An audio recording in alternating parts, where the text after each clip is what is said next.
Del escritor Manuel Rojas. Hoy leemos el cuento de título Un ladrón y su mujer. Manuel Rojas fue un escritor autodidacta que revolucionó la forma narrativa, rechazando el realismo tradicional del naturalismo y el criollismo en boga hasta la fecha, cambiando las estructuras y el lenguaje tanto como la sensibilidad de los personajes y las situaciones narrativas. Ahora damos comienzo a este cuento. Espero que te guste.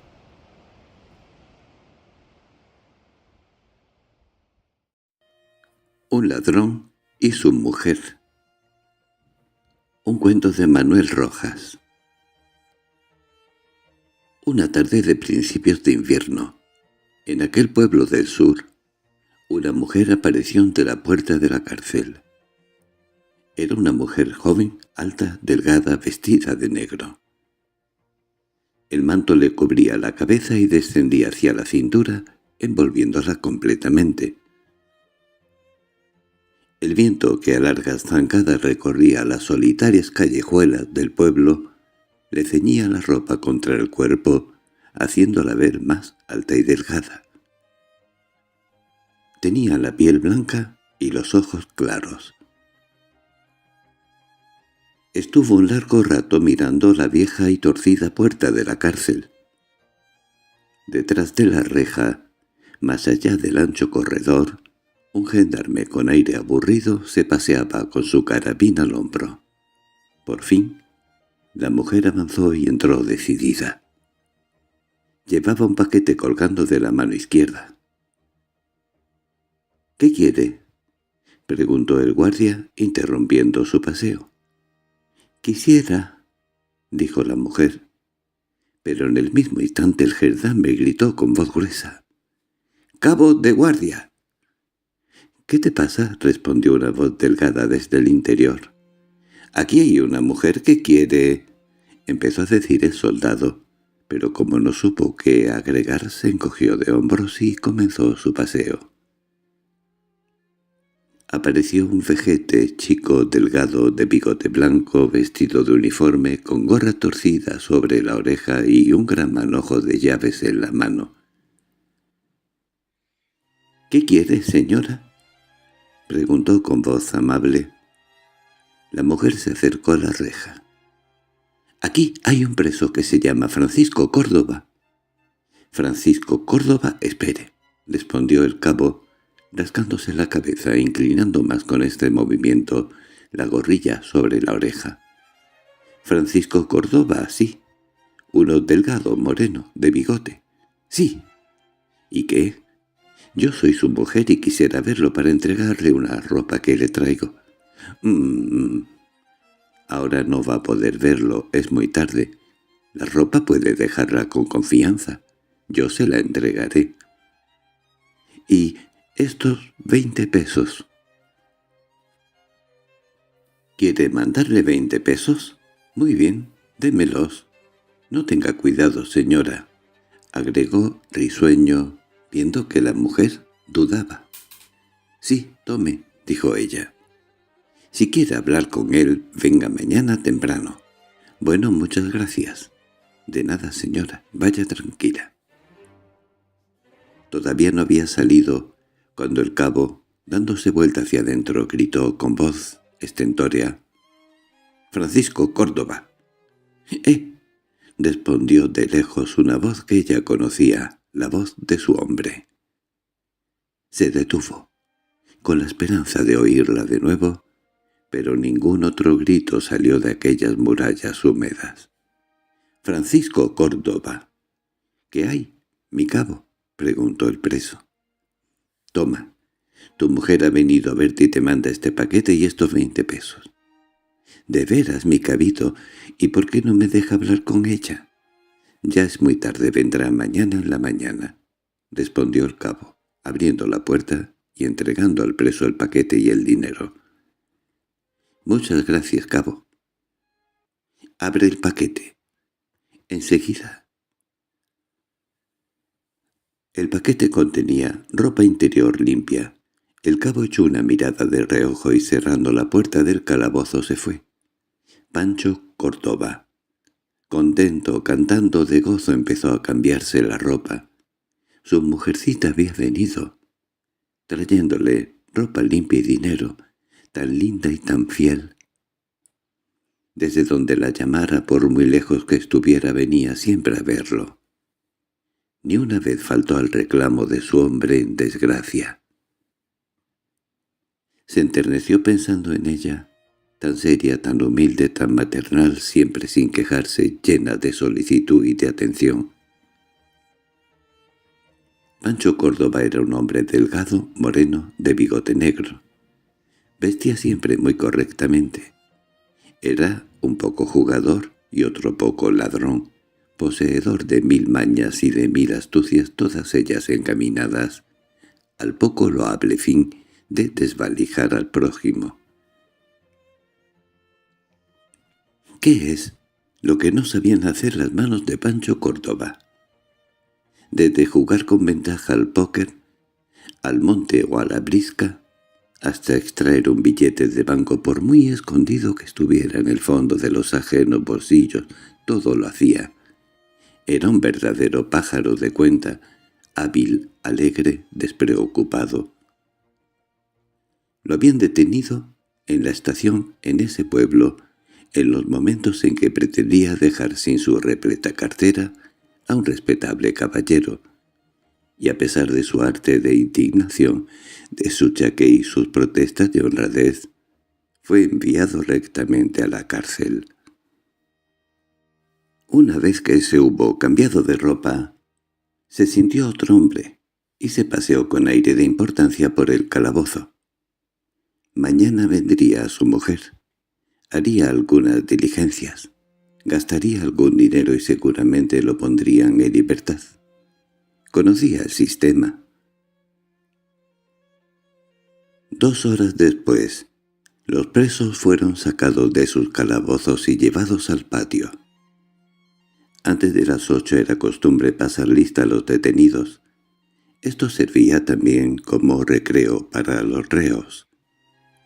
Apenas llegó al patio, el salteador Fortunato García, condenado a una larga condena, se acercó a él y le dijo: «Pancho, oye bien lo que te voy a decir. Habla. Óyeme sin mirarme. Cuando pasé por aquí la guardia de relevo, los hombres de mi cuadrilla se echarán encima de los soldados y le quitarán las carabinas. Seguramente habrá tiros hasta regalar. Mientras tanto yo me correré hasta el fondo y saldré la muralla que da al río. La fuga está preparada nada más que para mí, pero si quieres escaparte, sígueme. Si la treta sale bien, nos podemos ir muchos, ¿entendiste?» «Sí, gracias».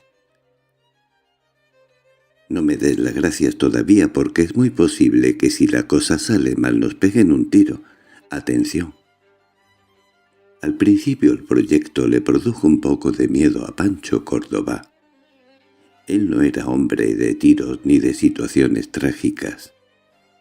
No le gustaban las emociones demasiado violentas. Pero pensándolo bien, el asunto no era tan terrible y todo dependía del modo como se aprovechara el tiempo. Observaría el desarrollo de los acontecimientos y si las circunstancias se prestaban se marcharía lo más rápidamente posible. Pensó inmediatamente que su desconocimiento de la región era un obstáculo para su fuga y buscó, entre los hombres que lo rodeaban, a alguien conocedor del terreno que pudiera guiarlo y acompañarlo. Entre los presos había 2 indios araucanos, mocetones, fornidos, altos, macizos, condenados a varios años por un robo de animales. Se acercó a ellos y en breves palabras les puso al corriente de lo que se preparaba, comprometiéndose ellos a llevarlo consigo y no abandonarlo. Conocían la región como sus propias rucas. «En cuanto me vean correr», les dijo Pancho Córdoba con aire de jefe, Sin embargo, le quedó una última duda. ¿No sería una estupidez exponerse a recibir un tiro ya que su causa no era grave y podía salir de un momento a otro? ¿Y su mujer? Estaba pensando en ella cuando apareció en el patio el pelotón de gendarmes que abandonaba la guardia. Pasó por delante de los presos y desapareció por la puerta que daba al exterior. Inmediatamente entró el grupo que cubría la nueva guardia. Apenas los soldados llegaron a la mitad del patio, uno de los presos cerró la puerta y los demás se echaron aullando encima de los nuevos centinelas.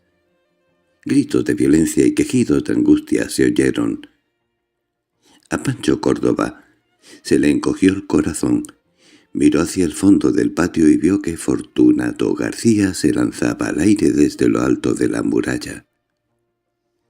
La guardia, cogida de improviso, fue desarmada en su totalidad y sus hombres pálidos se arrinconaban, rechinando los dientes de rabia. 2 soldados luchaban aún. 3 hombres más saltaron la muralla. Francisco Córdoba se repuso y pensó que estaba perdiendo un tiempo precioso.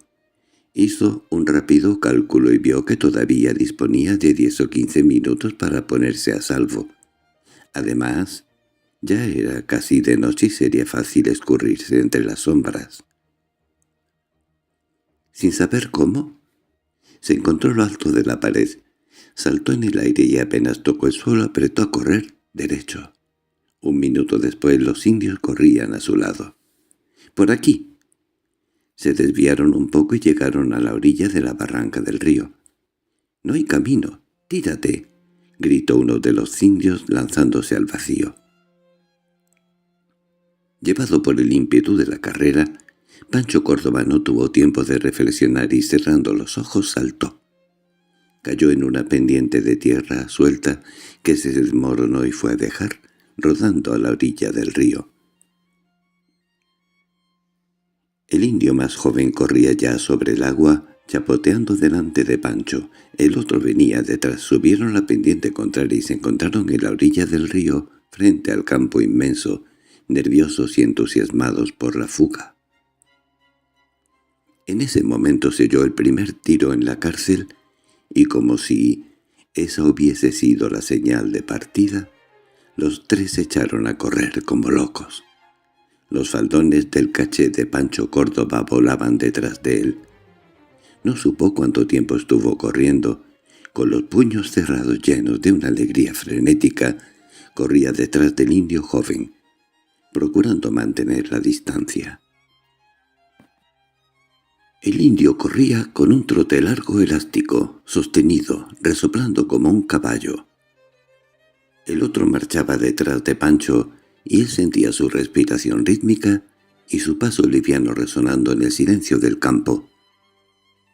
Se sentía seguro en medio de estos 2 hombres tan sanos, tan robustos, que parecían dispuestos a correr todo el tiempo que fuera necesario y más aún. Pero si Pancho Córdoba era ágil y liviano como un verdadero ladrón joven, no poseía, en cambio, la resistencia de sus compañeros. El sudor corría a chorros por su cuerpo y a la hora escasa de marcha se dio cuenta de que no podía correr mucho tiempo más. Sentía el pecho y las piernas pesadas, y la respiración le producía un dolor como de quemadura en la garganta. Empezó a perder terreno y tropezaba continuamente vacilando en la carrera. Quiso detenerse, pero el indio que venía detrás le gritó: «¡No te pares, Huinca, cobarde! ¡Corre!». El insulto le dio rabia, pero también le dio fuerzas, y continuó corriendo. Pero aquel demonio que corría delante de él era incansable. No disminuía un instante su largo trote, y parecía tocar apenas sus pies la blanda hierba del campo. De pronto tropezó y cayó rozando al suelo, con la boca abierta, extenuado. Los 2 indios se detuvieron. «¡Párate! ¡Corre!», le gritaron desesperados, rabiosos. «No puedo, váyase ustedes, déjeme solo», murmuró Pancho Córdoba. «Párate, vienen soldados», le dijeron. Pancho no respondió, no podía hablar. Entonces el indio más joven lo levantó bruscamente, se puso delante de él e inclinándose lo tomó sobre su espalda reanudando la carrera. Pancho, avergonzado, se tomó del cuello del indio y se dejó llevar. Durante mucho rato el araucano corrió con su carga humana con un trote pesado, pero continuó. Cuando juzgó que el hombre había descansado lo suficiente, lo soltó. Pancho Córdoba volvió a correr y corrió hasta caer nuevamente al suelo rendido, tomándolo en hombros otro indio. Cuando éste lo dejó se negó a correr más. Ya no había razón para proseguir corriendo, pues se habían alejado bastante y seguramente estaban fuera de peligro. Sin embargo, siguieron andando deprisa, escuchando de rato en rato, pero el campo estaba en silencio. Ni un grito, ni un disparo, ni un trote de caballo.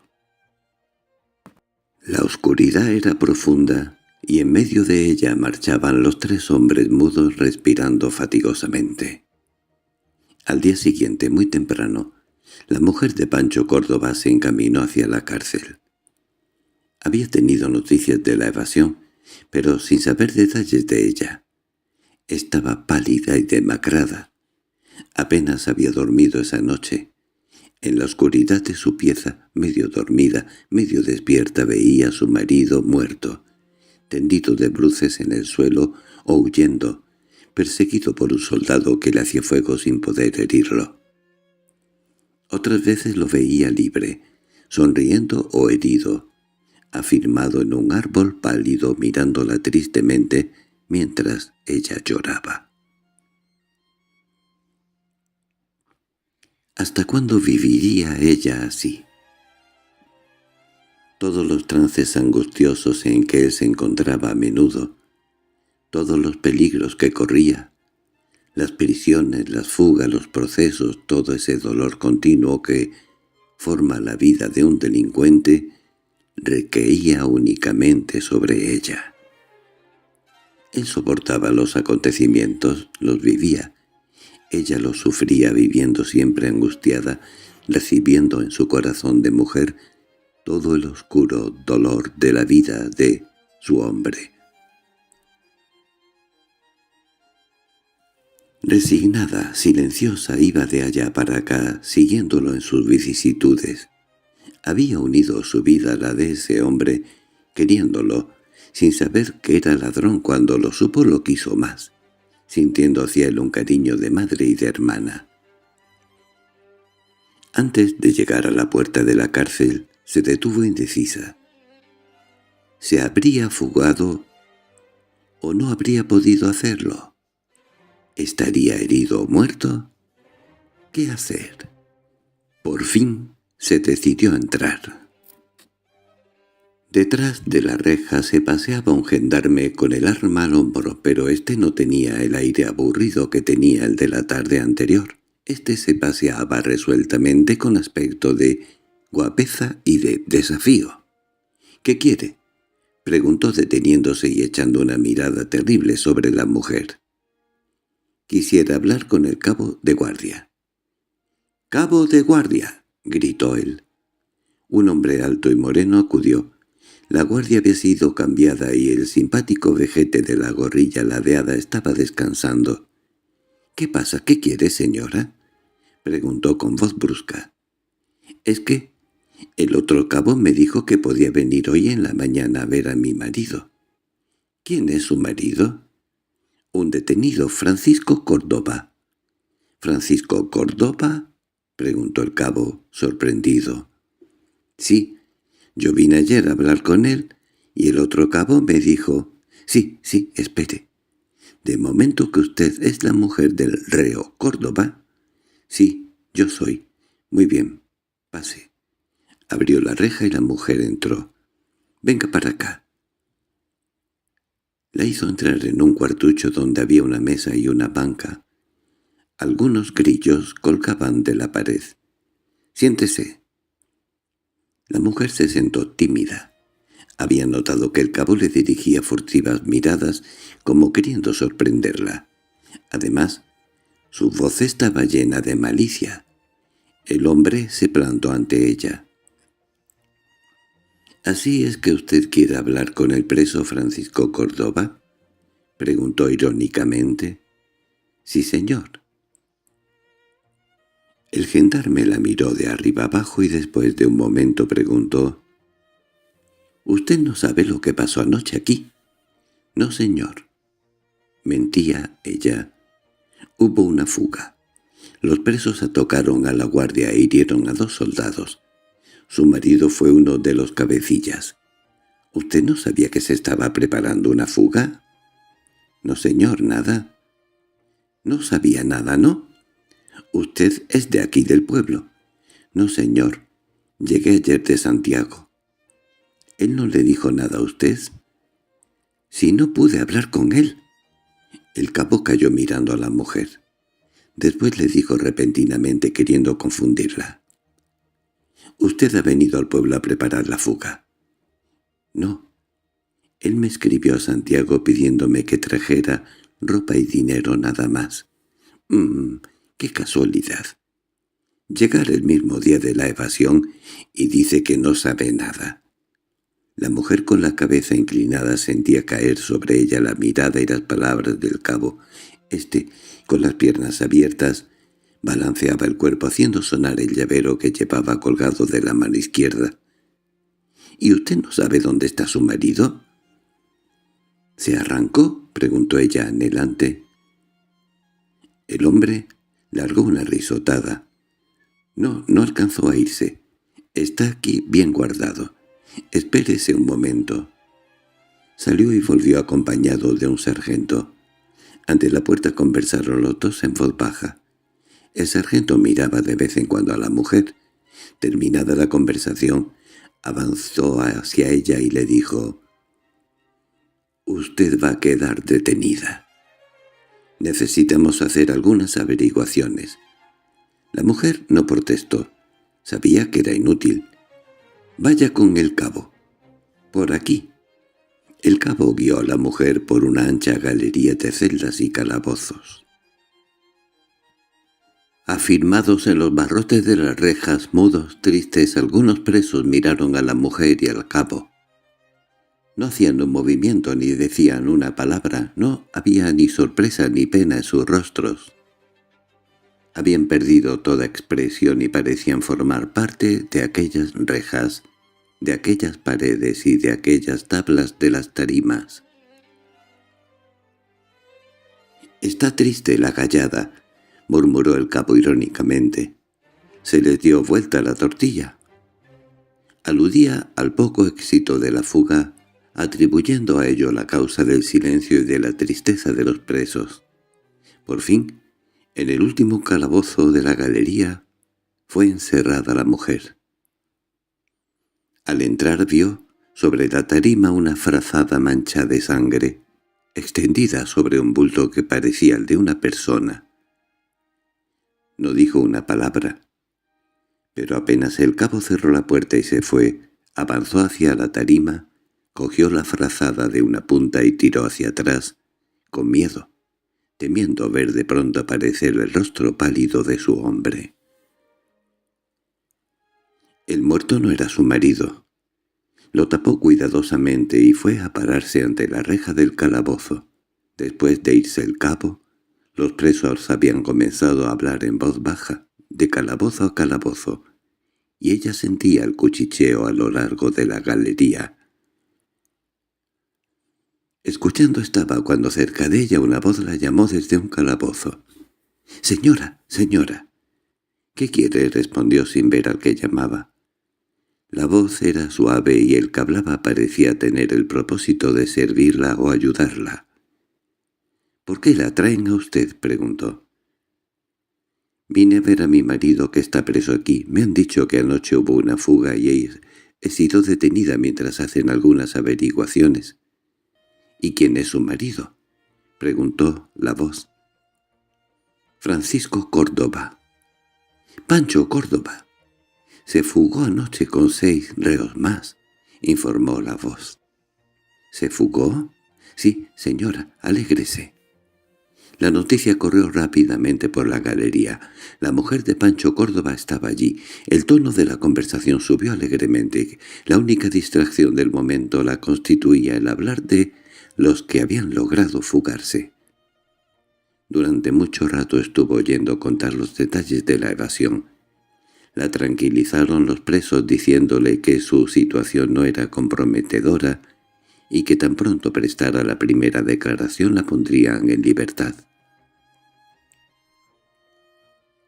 La charla de los presos la entretenía y la libraba de la horrible soledad de su calabozo, haciéndola olvidar un poco la fría presencia de aquel muerto.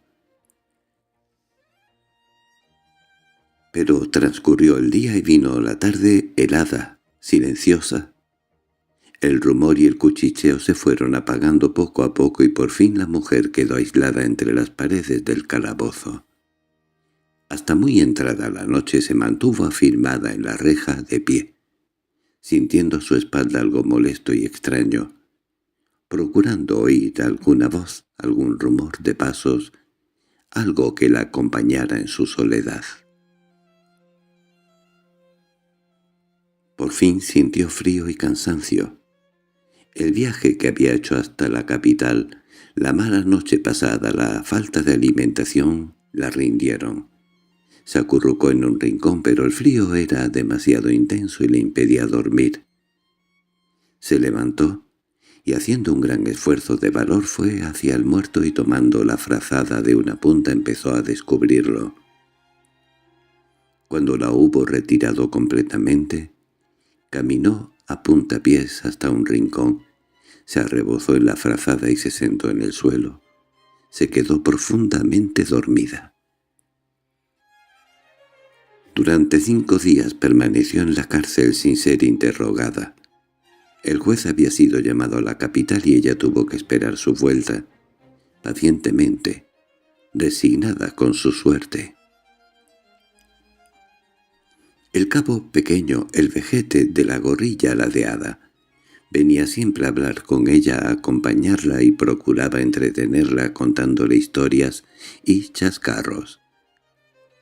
Le inspiraba piedad y simpatía aquella mujer que no protestaba, que quería tanto a su hombre y que esperaba sin desesperarse. Además, el cabito había apreciado mucho a Pancho Córdoba, tan jovial, tan generoso y tan pillo.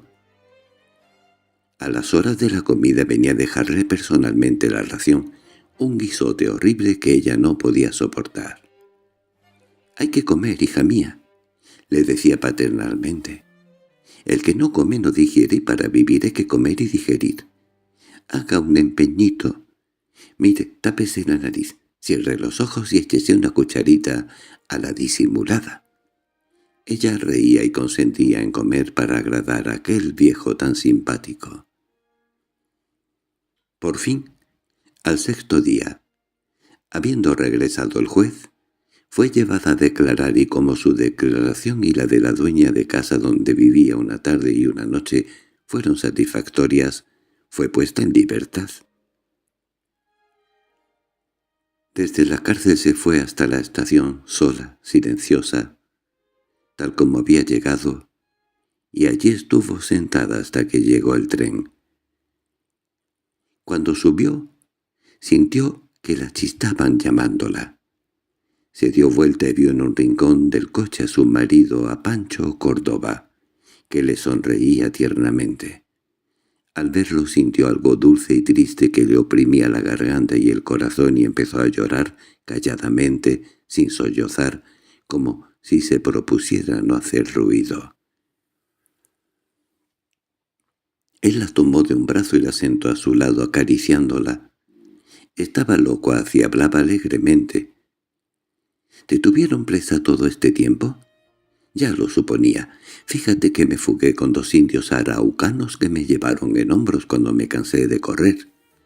Fuimos a dar no sé dónde por allá, en las montañas, a sus rucas. Me atendieron como un príncipe, me dieron bien de comer y cuando al venirme les ofrecí dinero, los 20 pesos que tú me mandaste, No me los aceptaron. Les pregunté cómo podía pagarles, ¿y sabes lo que me pidieron? Los forros de seda del chaqué, que para hacerse bolsas tabaqueras. ¡Ja! ¡Qué diablos esos! ¿Qué te parece? Pero ella no contestó. Con la cabeza firmada en el hombro de Pancho Córdoba, lloraba dulcemente, sintiendo que con el llanto descansaba su corazón atribulado. Fin.